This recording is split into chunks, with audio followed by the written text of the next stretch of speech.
Okay, very excited to take part in this beer review. This is from Brookyn Brewery.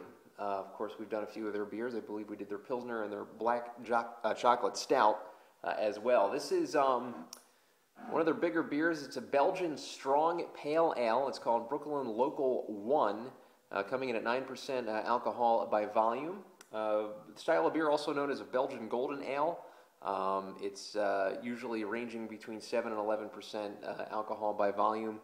Basically, it's a stronger version of the Belgian Pale Ale. Now, we reviewed the Ommegang Belgian Pale Ale a little while ago. I'm looking to maybe spruce up that review a little bit or just do an alternate review of a fresher kind of beer in the future when I get another Belgian Pale Ale from Ommegang, fresher Belgian Pale Ale. This one, usually, they use an interesting process, what I wanted to say. It's 100% re-fermented, which is a rare practice, traces its roots back to Europe, and is a very rare practice even for Europe. Now, the Belgian strong pale ales usually are powerful, fruity, and hoppy, yet balanced, and probably the most worldwide well-known style is found in the Duvel Golden Ale, which is the staple of the Duvel Brewing Company. So that said, they use the two-row Pilsner, Bamberg, Germany, plus first pressing Demerara, cane sugar, and Mauritius for the hops. So very, very hoppy and very malty. And they apparently balance each other out really well. They say pasta is a good accompaniment with this, pasta with seafood. Especially. So this is a corked bottle. I always love opening corked bottles while we do one of these reviews because you never know how long this is going to take, because you never know how corked these bottles are. Hopefully this won't be too bad.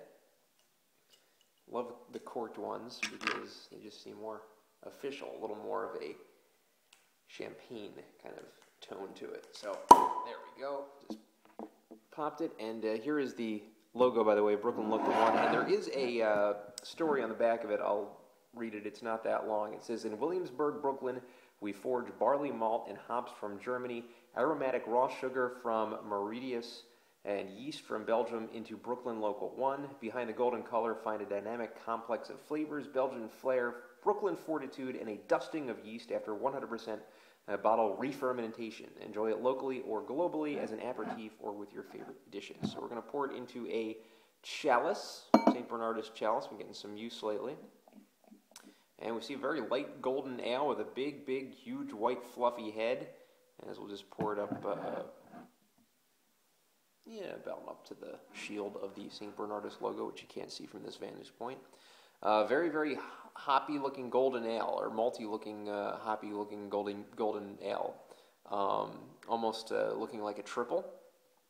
Some people actually call this beer a bit of a saison as well. Apparently there's some Brettanomyces, I believe that's how you pronounce it, maybe not, that kind of flair to this. But just a very golden, sunshiny kind of ale. With a huge fluffy head. I mean, the head of this beer is just very, very, very cloud, cottony white, as you can probably see. Let's get the aroma now of Brookyn Local 1. Kind of getting that Belgian Pale Ale aroma, maybe with a tint of the spiciness of a triple, but more getting the citrusy fruit kind of smell, which isn't really too strong of a smell in this beer, but it's very it's there. It kind of reminds me of what the Brookyn Pale Ale, or the Brookyn Pale Ale, the Ommegang Belgian Pale Ale should have probably smelled like if it was actually fresher. So good smelling beer, not very pungent on the nose, but let's get the taste now of Brookyn Local 1.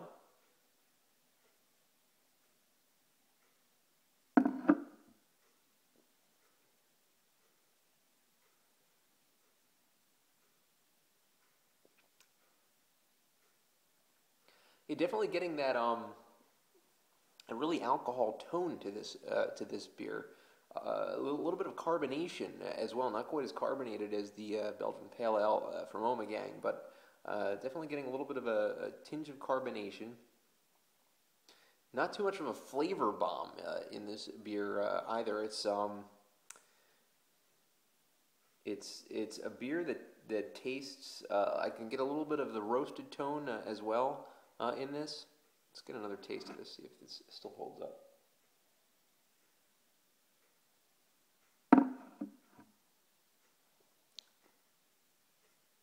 Yeah, the style is pale in every sense of the word. It's almost like an alcoholic pale, like, I don't know how to really put it into words, but you're not really getting a flavor bomb, fruity flavor bomb that I'm kind of expecting from this style. Maybe this style just is not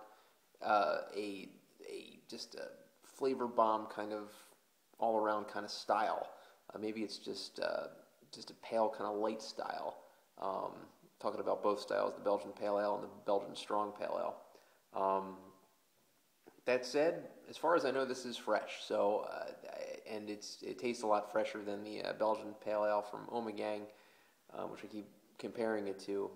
Probably not my cup of tea as far as style, though. I have to be completely honest as far as that goes. But that said, it's definitely a quaffable beer, and judging by the ratings, which it gets 100 at least from the Beer Advocate people, they're probably tasting a little something that I'm not tasting. I'm going to give Brooklyn Local 1 a 7 out of 10.